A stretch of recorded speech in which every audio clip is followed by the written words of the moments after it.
आज हम एक ऐसी कहानी की दुनिया में चलेंगे जिसे प्रेमचंद ने लिखा था। नाम है ईदगाह। ये कहानी है एक बहुत ही छोटे बच्चे की और उसकी मोहब्बत और कुर्बानी के एक ऐसे फैसले की जो वक्त से भी बड़ा है। तो कहानी शुरू होती है ईद के एक बहुत ही खूबसूरत सुबह से।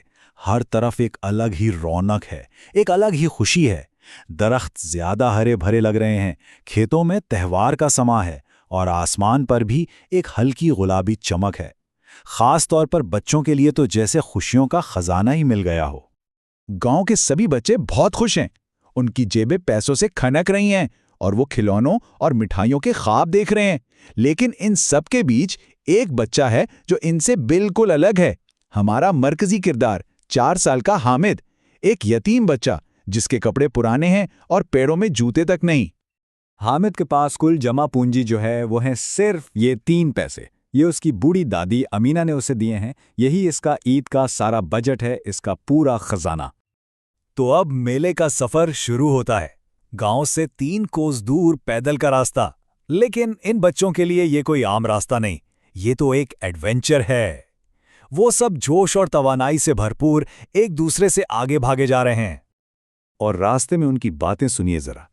उनकी मासूम सी गुफ्तगू से उनकी छोटी सी दुनिया का पता चलता है। कभी शहर के लोगों की अजीब जिंदगी पे बात हो रही है, तो कभी जादू वाले जुन्नों की कहानियां।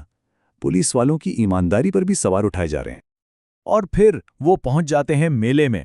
ये एक ऐसी दुनिया है जहां हर तरफ चौकाचौंध रोशनी है, शोर है और ऐसी ऐसी चीजें हैं जो किसी भी बच्चे का दिल मोह लें और जेब खाली करवा दें। अब मेले में था क्या कुछ नहीं। लकड़ी के घोड़ों और ऊंटों वाला हिंडोला, आसमान तक जाते और फिर जमीन की तरफ आते झूले, रेवड़ियों और गुलाब जामुनों के ढेर और रंग बिरंगे मिट्टी के खिलौनों की कतारें। हामिद के दोस्त तो फौरन इन चीजों की तरफ लपके। महमूद ने खाकी वर्दी वाला एक सिपाही खरीदा। मोहसिन को कमर झुकाए मश्क से पानी पिलाता भाश्ती पसंद आया और नूरी ने एक काले कोट वाला वकील चुन लिया। ये सब मिट्टी के नाजुक खिलौने उनकी वक्ती खुशी का सामान थे। लेकिन हामिद वो अपने 3 पैसे बचाकर बस खड़ा देख रहा था। और दोस्त तो दोस्त होते हैं, वो उसे छेड़ने लगे। मोहसिन ने उसे रेवड़ी दिखाई, कहा, हामिद ये ले लो, कितनी खुशबूदार है। और जैसे ही हामिद ने हाथ बढ़ाया, उसने रेवड़ी खींचकर अपने मुंह में डाल ली। और यहीं जब इसके दोस्त खेलकूद और खाने पीने में लगे थे, हामिद खिलौनों की दुकानों से आगे निकल जाता है और वो एक ऐसी दुकान पर रुकता है जिसमें दूसरे बच्चों को कोई दिलचस्पी नहीं थी। एक लोहे के सामान की दुकान। यहीं से कहानी का रुख बदल जाता है। वहां उसे अचानक कुछ याद आता है। उसे अपनी दादी अमीना याद आती हैं, जो रोज गर्म तवे पर रोटियां बनाते हुए अपनी उंगलियां जला लेती थीं। और बस ये एक याद उसका सारा नजरिया बदल देती है। अब हामिद के जहन में जो कश्मकश थी वो सिर्फ चीज़ों के दरमियान नहीं थी। ये इंतखाब था लम्हाती खुशी और हमेशा रहने वाली मोहब्बत के दरमियान। एक तरफ थे मिट्टी के खिलौने और दूसरी तरफ दादी का आराम। उसने अपने छोटे से जहन में पूरा हिसाब लगाया। मिट्टी के खिलौने, वो तो आसानी से टूट जाएंगे, रंग उतर जाएगा, खुशी बस कुछ देर की है। और दूसरी तरफ लोहे का चमटा, ये मजबूत है, हमेशा काम आएगा और सबसे बड़ी बात, ये दादी की तकलीफ खत्म कर देगा। और बस फैसला हो गया। हामिद ने अपने 3 पैसे खर्च करके एक चिमटा खरीद लिया। अब वापसी का सफर शुरू होता है। वो चिमटे को बंदूक की तरह कंधे पर रखे चल रहा है और उसके दोस्त वो उसके इस अजीबोगरीब इंतखाब पर उसका खूब मजाक उड़ा रहे हैं। हामिद ने पहले तो बिल्कुल सीधी सादी मंतिक से जवाब दिया। उसने कहा, जरा अपना बहिश्ती जमीन पर गिराकर तो देखो, अभी सारी पसलियां चूर चूर हो जाएंगी उसकी।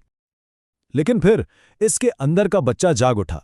उसका तखय्युल काम करने लगा और उसने इस मामूली से चिमटे को बना दिया एक नाकाबिल शिकस्त हीरो, रुस्तमे हिंद। एक ऐसा बहादुर जो आग, पानी और तूफान किसी से नहीं डरता और सबका मुकाबला कर सकता है।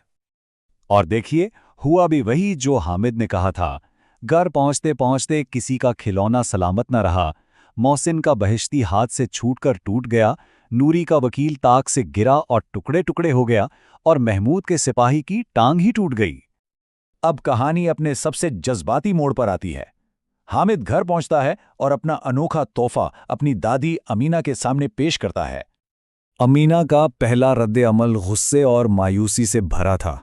उन्होंने कहा, ये कैसा बेसमझ लड़का है, दोपहर हो गई, ना कुछ खाया ना पिया, और मेले से लाया भी तो क्या, ये लोहे का चमटा। इस पर हामिद ने एक मुजरिम की तरह डरते डरते कहा, तुम्हारी उंगलियां तवे से जल जाती थी ना। बस ये एक जुमला, और इस एक जुमले ने सब कुछ बदल दिया। इस एक लम्हे में इस बूढ़ी औरत का सारा गुस्सा मोहब्बत में बदल गया, एक ऐसी मोहब्बत जो बहुत गहरी, खामोश और बेपनाह थी। उन्हें एहसास हुआ कि इस छोटे से बच्चे ने मेले की सारी रौनक, सारी ख्वाहिशात को सिर्फ एक ख्याल की वजह से कुर्बान कर दिया, ताकि उसकी दादी की उंगलियां ना जलें। उनका गुस्सा पहले हैरत में बदला और फिर बेइंतहा मोहब्बत और फख्र में। इन्होंने हामिद को खींचकर अपने सीने से लगा लिया और वो रोने लगी। आंसुओं की झड़ी लग गई और जबान से उसकी बेगर्जी के लिए दुआएं निकलने लगी। कहानी का इख्तिताम एक बहुत गहरे सवाल पर होता है। इस लम्हे में बच्चा कौन था और बड़ा कौन? बुढ़िया अमीना एक बच्ची की तरह रो रही थी और 4 साल का हामिद एक समझदार बड़े आदमी का किरदार अदा कर गया था। ये कहानी हमें सोचने पर मजबूर करती है कि सच्ची मोहब्बत और एहसास इंसान को उम्र से कहीं ज्यादा बड़ा और समझदार बना देते हैं।